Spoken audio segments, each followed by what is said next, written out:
Deuxième diaporama consacré à l'ingénierie de la formation, dans lequel nous allons parler de définition et de démarche. Alors qu'est-ce que l'ingénierie? L'ingénierie vient du mot engin, qui a donné ingénieur, génie et ingénierie. Le terme de génie étant quelque peu tombé en désuétude, c'est ces dernières décennies le terme d'ingénierie qui l'a remplacé.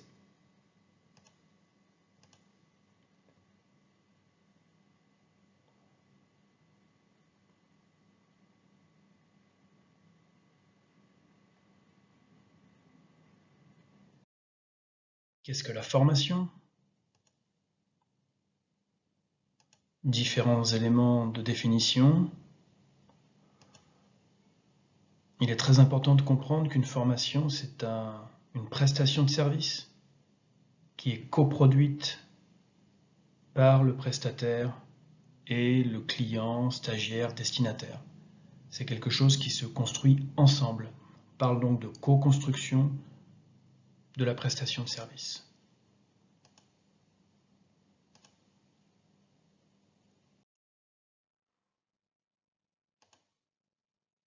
La formation se veut une réduction d'écart entre un niveau de compétence professionnelle observé et un niveau de compétence professionnelle souhaité, dans le cadre de la formation professionnelle continue. Donc on a un écart constaté, et cet écart constaté devient un besoin ou des besoins de formation.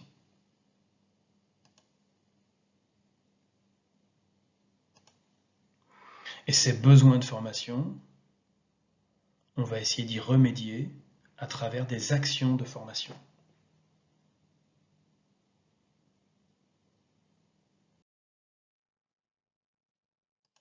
Une définition de l'ingénierie de la formation, celle d'Ardouin.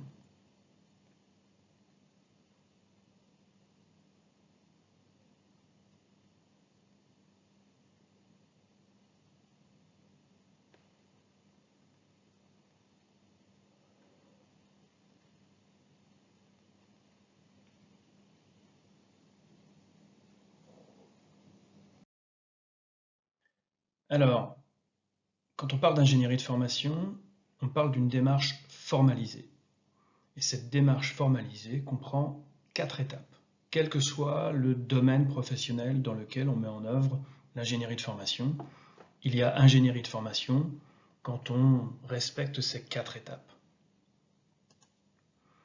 Ces 4 étapes sont l'analyse des besoins, la conception, donc la conception du dispositif de formation et non pas de l'action de formation. Ça, c'est de l'ingénierie pédagogique.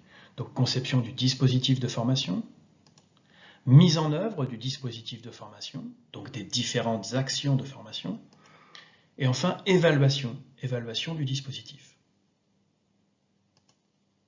Ça, ce sont les 4 étapes de la démarche.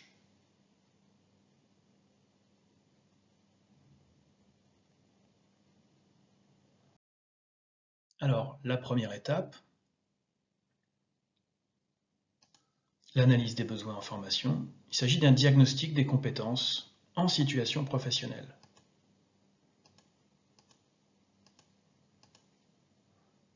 Et bien sûr, on va s'intéresser principalement aux compétences absentes ou à renforcer qui vont constituer les besoins en formation professionnelle.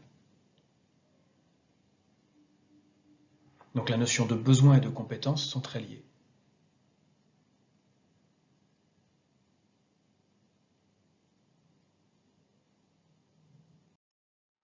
La conception du dispositif de formation. Donc on va sélectionner et prioriser les besoins constatés. On va les formaliser et les budgétiser dans un document qu'on appelle le plan de formation. Et on va valider ce plan de formation, qui va être annuel ou pluriannuel, en fonction des organisations, des budgets, des modes de fonctionnement.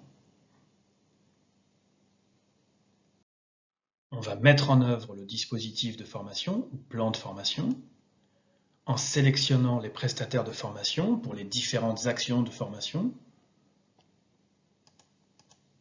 en planifiant au niveau logistique et technique les différentes actions de formation.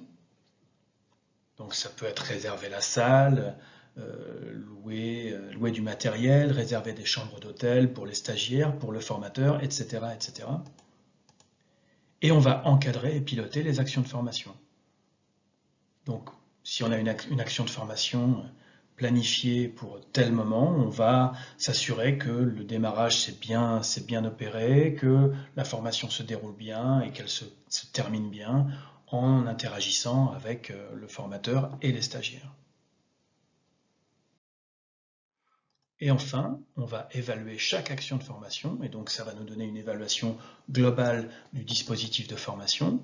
Et pour chaque action de formation, on peut évaluer les acquis de formation, la satisfaction des stagiaires, le transfert des acquis de formation en situation de travail et l'impact de la formation sur la performance de l'organisation. Ce sont les 4 niveaux d'évaluation en ingénierie de formation.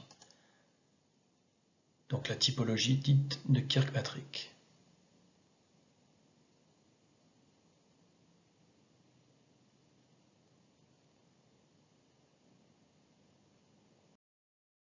Merci beaucoup de votre attention.